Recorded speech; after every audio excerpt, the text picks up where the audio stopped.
Lisa adjusted the tap in her bathroom, water cascading gently as she squeezed toothpaste onto her toothbrush. The night air was crisp outside, but inside, a soft hum from the fluorescent bulbs clung to every corner of her dimly lit flat. She had always maintained an uneasy alliance with the mirror above the sink, rarely stealing more than a quick glance. But tonight, something felt disquieting in the air. For a reason she couldn't quite place, an urge dragged her eyes into the mirror's depth. Lisa had always hated mirrors.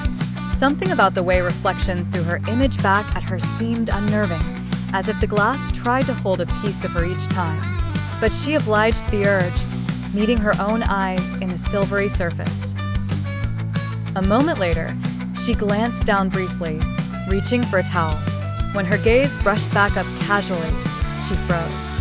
The reflection had not moved with her. It stood rigid, a silent sentry trapped behind the frame. Her heart reverberated against her chest, fear twisting through her veins like creeping vines. Had she imagined it? Her hand moved again, a cautious test of geometry.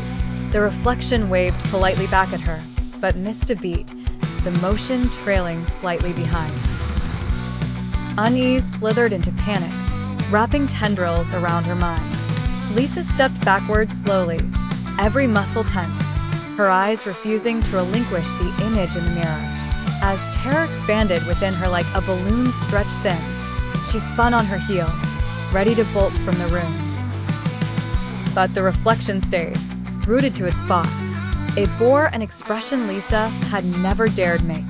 The corners of its mouth unfurled gradually, revealing a grin crude and jagged, utterly otherworldly against the backdrop of her home. Just as her mind screamed secrets to her feet to flee, the reality of movement blurred. In front of her captured sight, the reflection rebelled against its realm and stepped out.